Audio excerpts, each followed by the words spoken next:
ini kita akan membahas tipe soal deret huruf. Nah,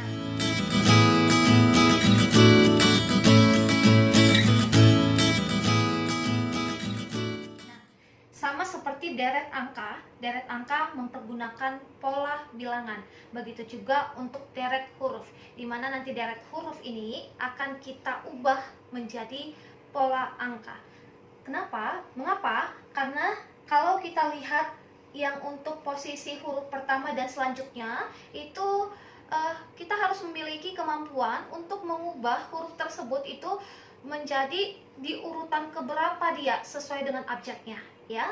Nah, jadi kalau kita perhatikan model soal seperti ini, di mana terdapat deretan hurufnya adalah C, E, H, I, K dan huruf selanjutnya serta ditutup oleh huruf O, maka kita harus pahami dulu bahwa huruf yang diberikan ini berada pada posisi angka berapa, ya. Nah, jadi kalau yang seperti kita ketahui ini teman-teman, huruf A itu berada pada posisi angka pertama, ya. Kalau misalnya nih untuk huruf A, B, C, nah ini kan posisinya angka pertama, kedua, dan ketiga. Kalau kita ubah ke deretan angka, ya. Nah, jadi kalau yang untuk huruf C itu dapat kita gantikan dengan angka 3. Begitu ya contohnya ya. Maka untuk huruf selanjutnya, maka huruf yang diberikan yaitu C, E, H, I, K dan huruf selanjutnya serta O akan kita ubah menjadi urutan angkanya. Seperti ini ya teman-teman ya. Huruf A itu angka 1 diganti dengan angka 1, huruf B angka 2, huruf C angka 3. Nah, untuk lebih jelasnya kita tulis kembali ya urutan atau deret huruf tersebut. C, E, H, I, K bla bla bla dan huruf O, ya.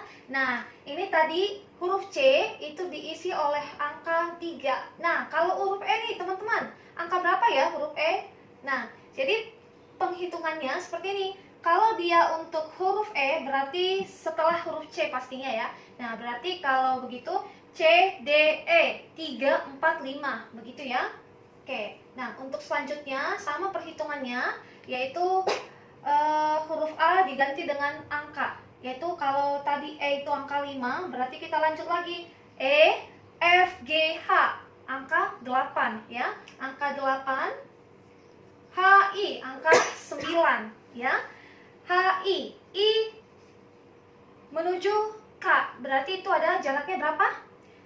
I, J, K 9, 10, 11 begitu ya, 11. Nah, angka selanjutnya kita belum tahu angka selanjutnya ditambah berapa sehingga nanti kita dapatkan huruf selanjutnya ya, huruf selanjutnya. Maka kalau model seperti ini angka yang sudah kita dapat tadi, berarti kita perhatikan nih untuk angka pertama yaitu angka 3, 5 yang angka kedua dan angka ketiga adalah 8. Nah, angka 8 ini diperoleh dari penjumlahan dua angka yang pertama ya.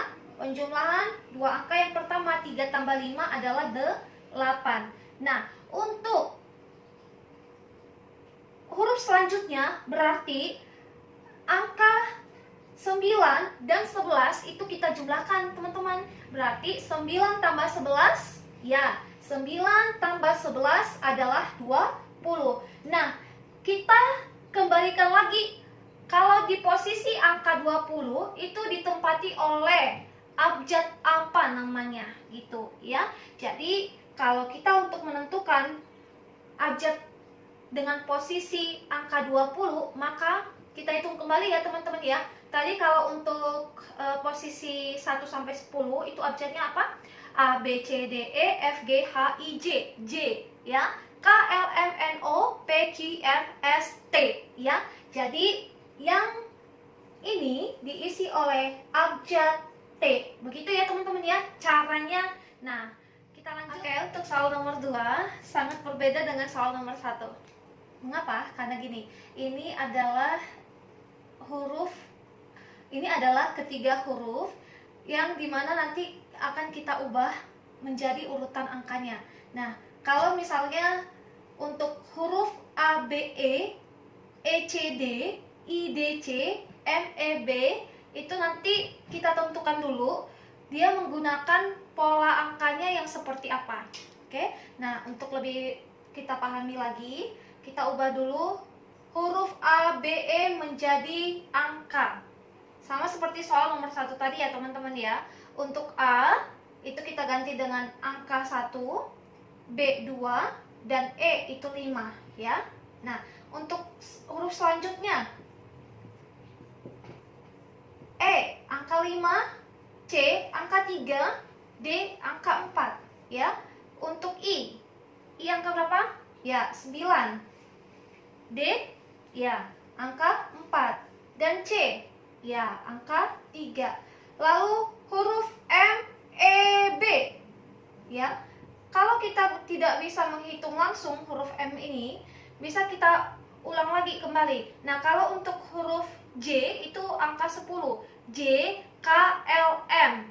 Maka angka 13 ya. Jadi huruf M itu adalah angka 13. Nah, untuk E tadi angka 5 dan juga B angka 2. Nah, jadi kalau sekilas nih kita lihat teman-teman, 1, 2, 5 apa hubungannya dengan pola 5, 3, 4 kan begitu ya. Nah, jadi gini ya teman-teman ya.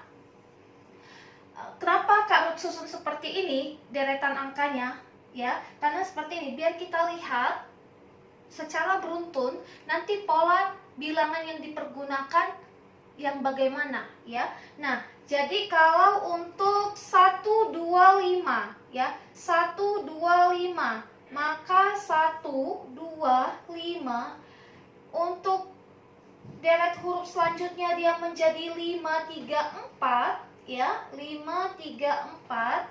Maka kita perhatikan nih teman-teman, kita perhatikan dulu yang untuk 1, 2 ya, 1, 2 kalau kita jumlahkan itu menjadi ya, menjadi angka 3. Lalu kalau dia 5 dan 3 itu kita jumlahkan dapatnya angka 8. Nah, untuk selanjutnya 9 dan 4 kalau kita jumlahkan adalah 13. Nih, 13 nih teman-teman.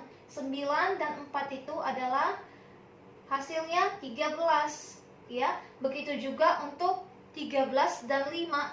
13 kalau kita jumlahkan adalah 18. Nah, jadi kalau kita perhatikan dari angka 3, 8, 13 dan 18 itu menggunakan pola bilangan dengan penjumlahan angka 5 ya. Jadi 3, 8, 13 dan 18 itu sama-sama tambah 5 ya, tambah 5.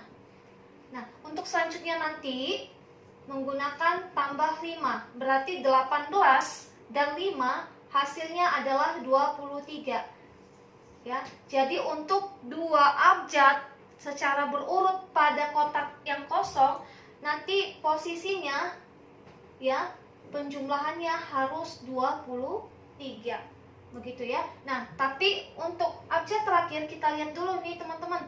Untuk abjad yang terakhir angka 5 ya, dia menjadi 4, lalu dia menjadi 3, lalu menjadi 2, berarti ada penurunan angka 1 ya, pengurangan angka 1 ya. Berarti kalau 2 semakin turun nilainya berarti menjadi angka 1. Nah, angka 1 ditempati oleh abjad A. Iya, abjad A. Ini kita isi dulu ya teman-teman ya. Nah, abjad A. Nah, kalau di sini kalau kita lihat untuk deret angka yang tengah, yang bagian tengah, kita lihat dulu 1, 2, 4 urutan.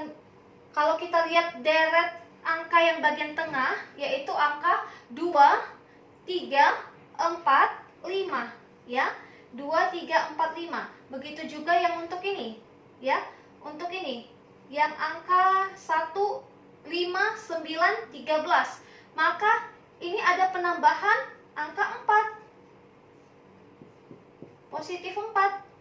Berarti untuk ini dua angka ini nanti yang mau kita jumlahkan adalah dengan 13 ditambah 4. Iya.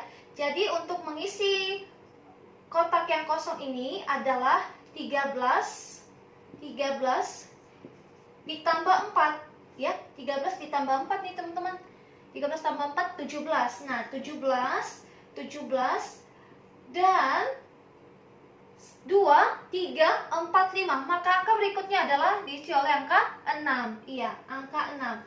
Jadi benar ya teman-teman ya, 17 dan 6 jika kita gabung atau kita jumlahkan menjadi 23. Nah, jadi kita ubah lagi dengan huruf apa? Dengan posisi angka 17 dan angka 6 ya. Huruf apa nih teman-teman? Kalau yang ini tadi yang huruf terakhir atau objek terakhir yang A, berarti untuk opsinya kita perhatikan dulu untuk opsinya. Opsinya yang pertama C F R, kedua Q F A, ketiga Q D C, keempat A M A, kelima I T C. Nah, untuk objek yang terakhir itu A, berarti kita coret dulu yang opsi pertama, opsi ketiga ya, dan opsi kelima. Tinggal pilihannya adalah opsi kedua dan opsi keempat ya. Opsi keempat. Nah, jadi kita tentukan abjad pada posisi urutan 17 dan 6. Nah, kalau urutan 6 setelah huruf E adalah F, iya, F. Maka kita isi di sini ya, teman-teman ya, F, A, dan urutan 17 adalah tadi urutan 13 itu huruf M ya. K, L, M, N, O, P, Q ya, urutan 17 adalah Q. Maka pilihannya antara opsi kedua dan opsi keempat adalah lebih tepatnya B. Ini dulu pembahasan deret huruf. Nah, jadi untuk model seperti ini pastinya membuat otak kita menjadi semakin panas dan membuat kita juga semakin penasaran untuk memecahkan soal seperti ini. Nah,